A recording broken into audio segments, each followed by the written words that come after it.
Сәлем достар, бүгін біздің тақырыбымыз вирустар деп аталады. Вирус деген ол не? Қазіргі әлемде ең танымал 10 вирус бар, солар туралы айтатын боламыз. Егер сізге осы тақырып қызық болатын болса, соңына дейін қараңыздар. Ең бастысы, бізді енді көріп отырсаңыз, IT саласынан өзіңіздің біліміңізді жоғары деңгейде дамытқыңыз келсе, бізбен бірге болыңыздар. Каналымызға тіркеліп кетіңіздер, лайк басып, комментке өз пікіріңізді жазып кетіңіздер. Ал ендеше бастайық. Әлемде вирус деген жалпы ол не ол? Вирус деген бұл адамдар арасында қазір карантинде коронавирус жүріп жатыр, білесіздер. Адамдардың бәрін қырып жатыр, білесіздер. Компьютер желісінде, интернет желісінде бұл ақпарат технологиясында вирустар болады өздерінің. Вирустар ол хакерлердің, программистердің өздерінің қасақана адамның бір нәрсеге, бір ойымен, өзінің жаман пиғыл ойынын немесе өзінің тәжірибесін көрсету барысында ойлап тапқан бағдарламасы.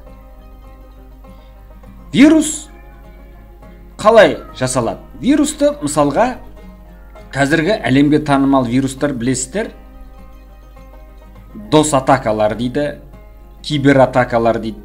Небір вирустың шабуылдың түрлері бар. Мысалға ақша жүрген жердің барлығында сіздің кошелегіңізден, қандай да банковский болсын, онлайн болсын, соларды бұзуға немесе мемлекет аралық сайттарды бұзуға, бір ақпараттарды білуге, одан да басқа, тағы да басқа қызықты нәрселерді бұзу үшін программистердің қасақана жасалатын программасының бір түрі. Бір нәтижені алу үшін соған адамдар вирус ойлап табады. Мысалға, сіздің вирустың түрлері көп. Ең танымал вирустар олар компьютерге байланысты вирустар. Олар сіздің компьютеріңіздің баяу жұмыс істеуін, немесе сіздегі бар ақпараттарды өзіне алып алу үшін керекті форматтағы файлдарды болсын, немесе бір өзіне қойған, мақсатына қойған арманын сол программа арқылы сіздерге таратады. Енді сол вирустар туралы жалғастырайық. Әлемге танымал 10 топ вирустар туралы айтамыз. Ол вирустар қандай вирустар? Ең бірінші многовекторный червь нимда деп аталады. Көп векторлы червь дейді, құрт түріндегі нимда вирусы.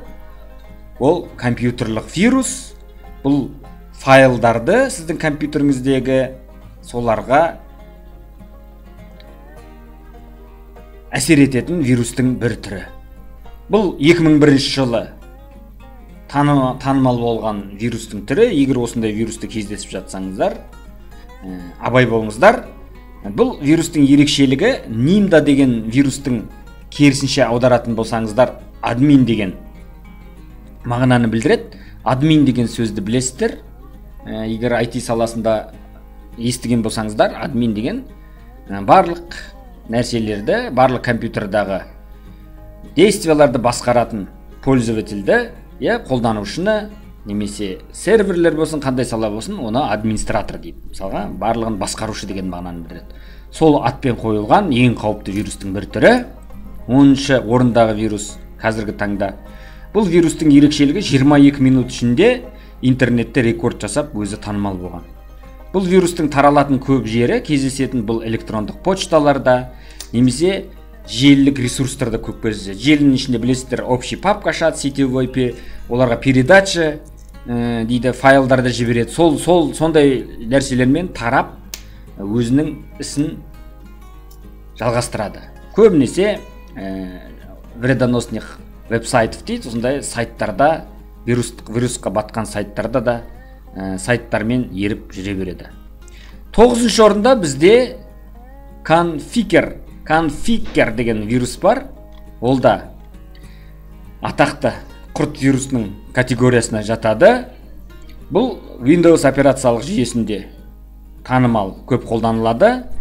Өкінішке орай Linux пен Macintosh жүйелерінде бұлар жақсы қорғалған.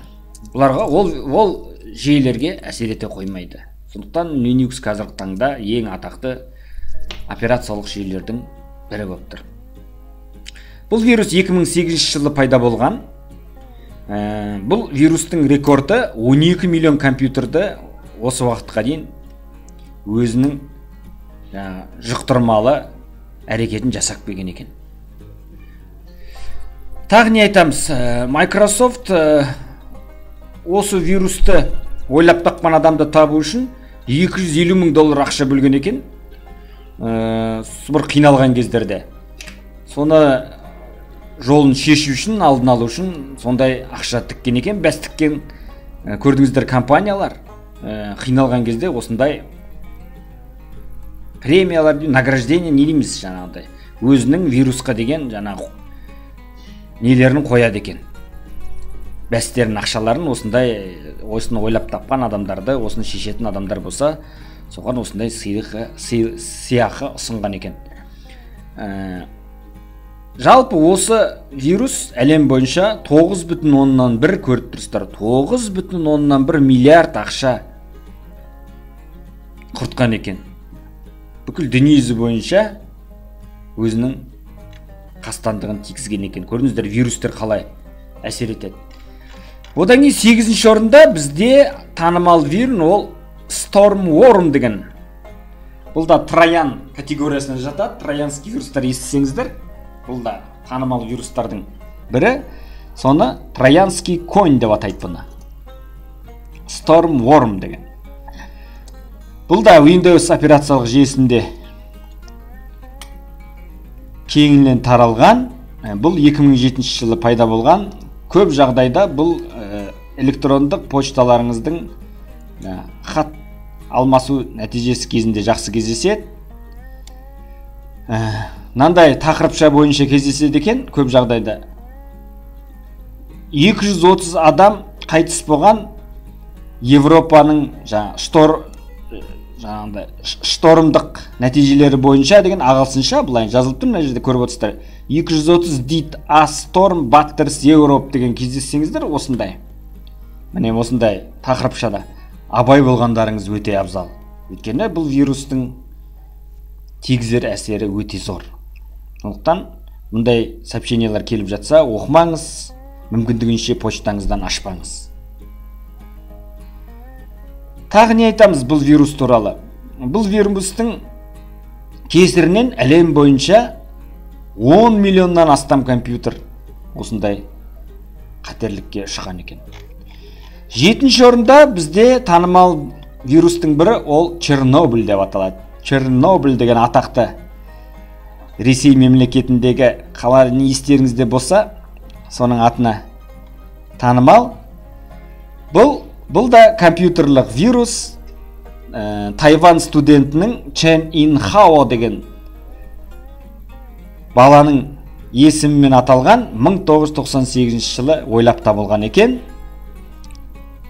Осы Чен Ин Хао осы вирусты ойлап тапқан екен. Бұл Windows 95, ең алғашқы 98 жылдар білесіз, операциялық жүйелер дамыған кезде Windows 95, 98, Millennium деген операциялық жүйелер болған. Сол вирустардың сол кездегі заманның талабына байланысты ойлап табылған вирустың түрі. Бұл әрине әлі күнге дейін тарап келе жатыр дүниежүзі бойынша, онымен тоқтамайды вирус деген. Сондықтан бұл жерде осы туралы айтайын деген. Ең опасны, ең қауіпті вирустың түрі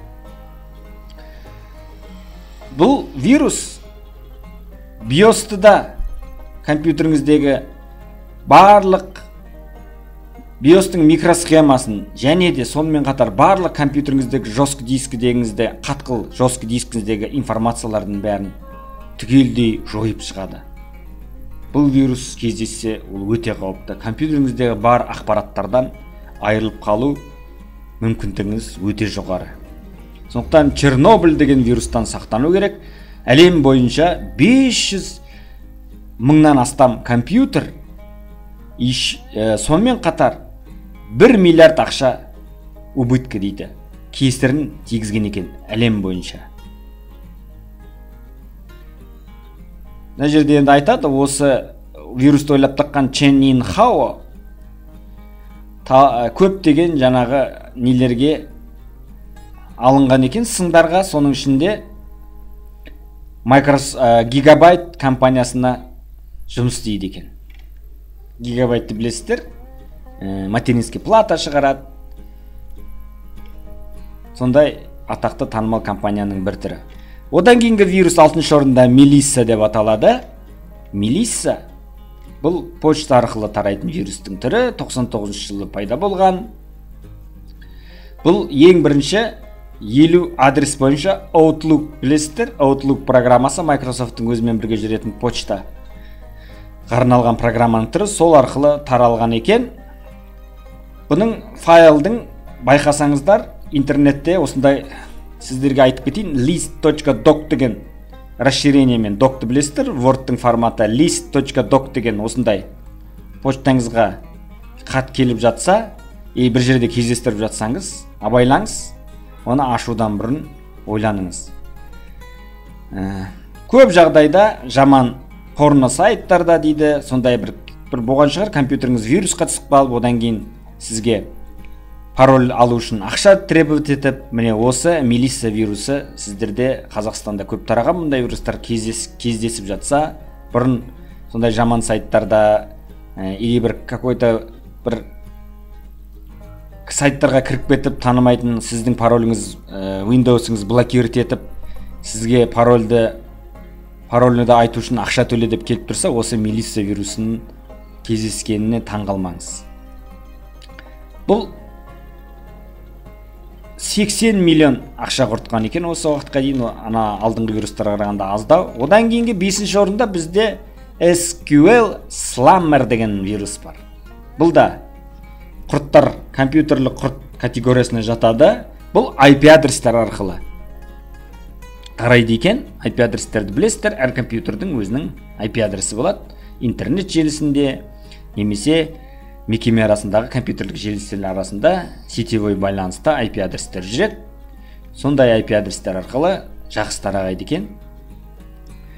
Бұл вирустың ерекшелігі 500 миллион сервер деген. Білесіздер, серверлер тек қана үлкен компанияларда қолданылады, дата центрлерде немесе сервер, немесе бір үлкен мекемелердің 20, 30, 40 компьютерлер бар болса, соның барлығына сервер қойылатын болса, сондай серверлердің 500 мыңнан астам әлем бойынша официально тіркелген емес, бұдан да қаншасы бар.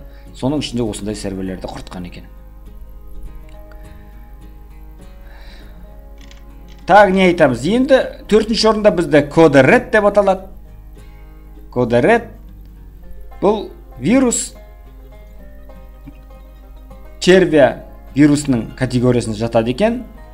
Бұл веб-серверлермен жұмыс істейтін Microsoft'тың IIS модель несі бойынша, Microsoft'тың білесіздер, веб-сервердің IIS деген технологиясы бойынша веб-серверге байланысты сондай категориясы бар, сол бойынша құртқан екен. Бұл серверлермен жақсы жұмыс істейді екен. Осындай фразасы бар: Hello, welcome to HTTP hacked by Chase деген.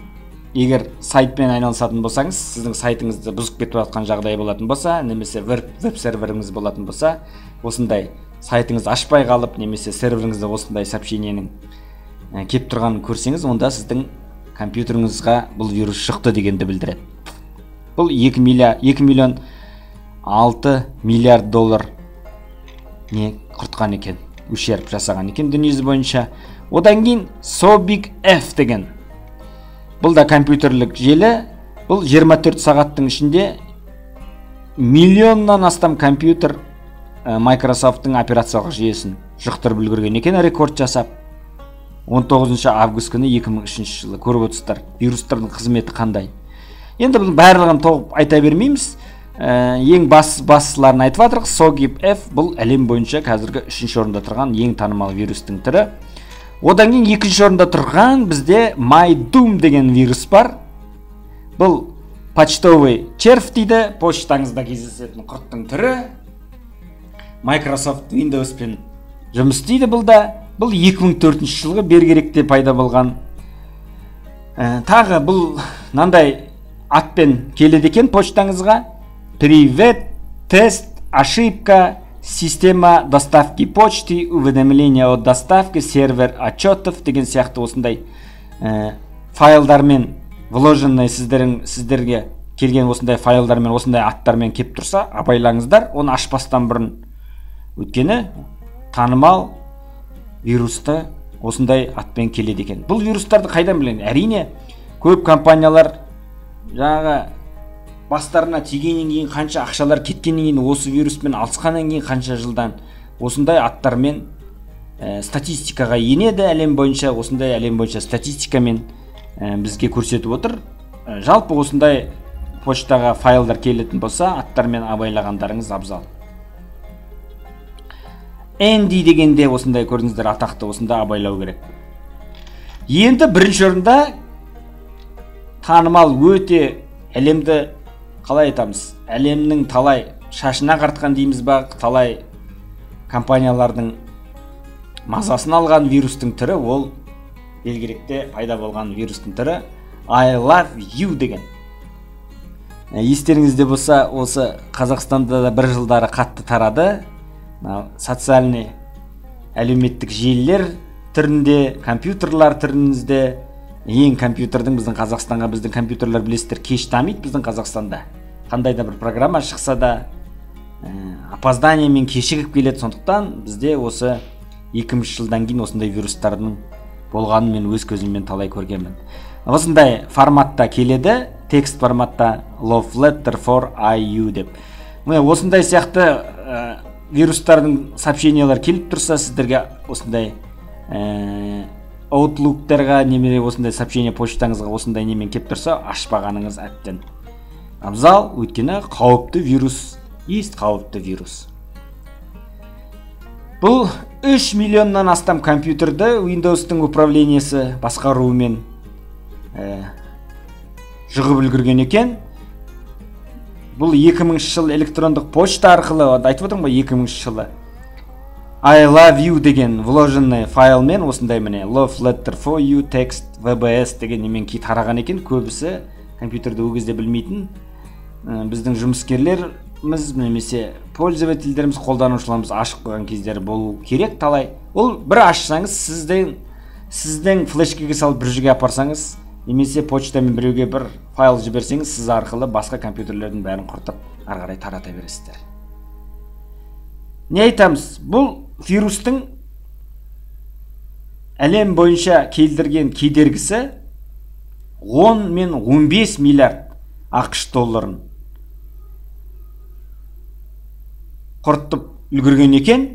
Сондықтан бұл вирустың танымалдылығы сонша, қанша ақшаны құртып, қанша компьютерлерді білдеген, бұл рекордтар Гиннес кітабына енген екен. Ең қауіпті құртқыш вирус деген атымен. Ал балалар, достар, енді сіздерге осы танымал вирустар туралы айттым. Вирустардан абай жүріңіздер. Алдағы уақытта тағы қызықты тақырыптар жазатын боламыз. Сіздермен Құдай қаласа каналымыз дамып бір уақытым болатса, сіздерге осындай вирустарды қолдан қалай жасаймыз программист ретінде, ол туралы да қызықты тақырыптарға тоқтайтын боламыз. Әзірше менің каналыма жазылмасаңыздар, міндетті түрде жазылыңыздар, лайк басыңыздар, ойларыңыз болса пікірлеріңізді жазып кетіңіздер. Ағайын, осындай қызықты күндерде кездескенше сау саламатта болайық.